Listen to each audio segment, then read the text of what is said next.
Bonjour chers élèves, aujourd'hui nous allons continuer notre chapitre relatif à l'approche classique pour découvrir une deuxième définition de l'entreprise. Je mets à votre disposition la mise en situation suivante. Prenez le temps nécessaire pour lire le document et répondre aux questions. Susan Fashion a acheté auprès de ses fournisseurs des matières premières, des accessoires, de l'énergie et autres d'une valeur globale de 970 000 dirhams.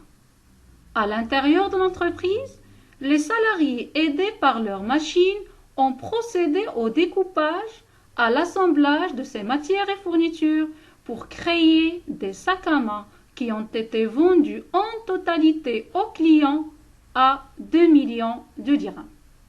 Donc, on peut dire qu'avant l'intervention de Susan Fashion, il existait sur le marché des matières et fournitures d'une valeur de 970 000 dirhams créées par les fournisseurs, et qu'après son intervention, cette valeur est devenue 2 millions de dirhams.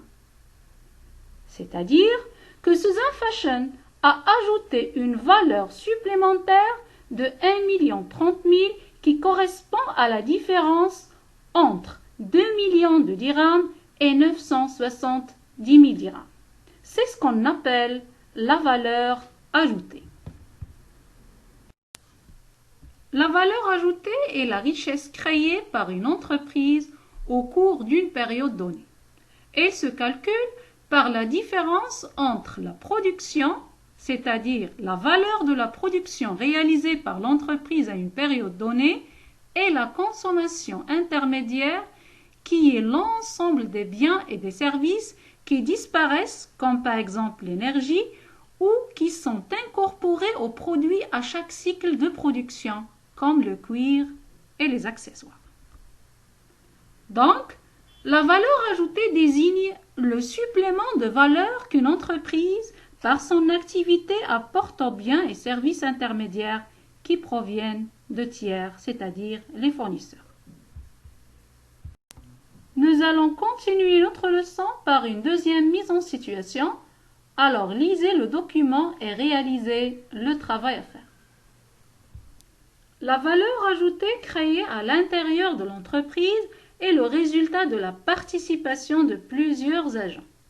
Les salariés ont participé par leur capacité de travailler et en contrepartie, ils ont reçu 300 000 dirhams sous forme de salaire.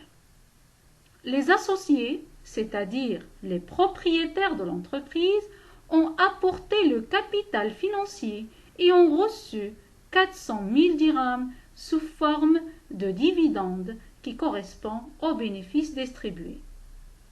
Les banques ont prêté à l'entreprise l'argent nécessaire pour l'aider à financer ses besoins et ont reçu 30 000 dirhams sous forme d'intérêt.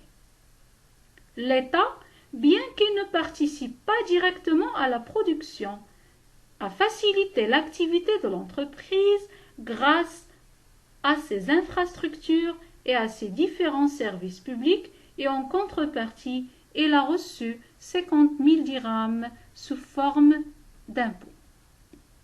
Le reste de la valeur ajoutée, c'est-à-dire 250 000, sera mis dans les réserves pour servir d'autofinancement pour les futurs projets d'extension de l'entreprise. De par son activité, l'entreprise joue plusieurs rôles. Premièrement, la contribution à la croissance économique du pays, la création de l'emploi et le paiement des impôts qui va servir pour financer les différents projets de l'État. À partir des mises en situation précédentes, on peut dire que l'entreprise est une unité de création de la valeur ajoutée. Cette valeur ajoutée sera répartie entre les différents agents ayant contribué à sa création. Les salariés vont recevoir des salaires, l'État et les organismes sociaux auront droit aux impôts et cotisations sociales, Les banques, c'est-à-dire les prêteurs, bénéficieront des intérêts.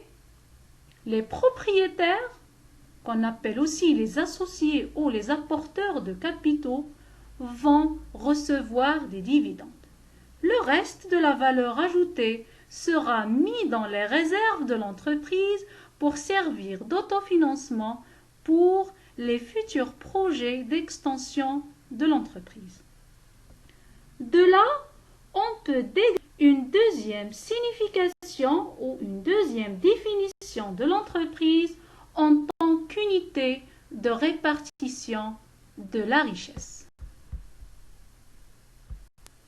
Pour récapituler, on peut dire que selon l'approche classique, l'entreprise a deux définitions.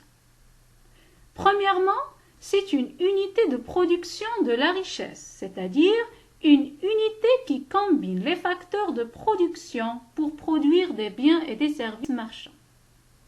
Deuxièmement, c'est une unité de répartition, c'est-à-dire une unité qui répartit la richesse créée entre les différents facteurs ayant contribué à sa création. C'est la fin de cette vidéo. Merci pour votre attention et à bientôt.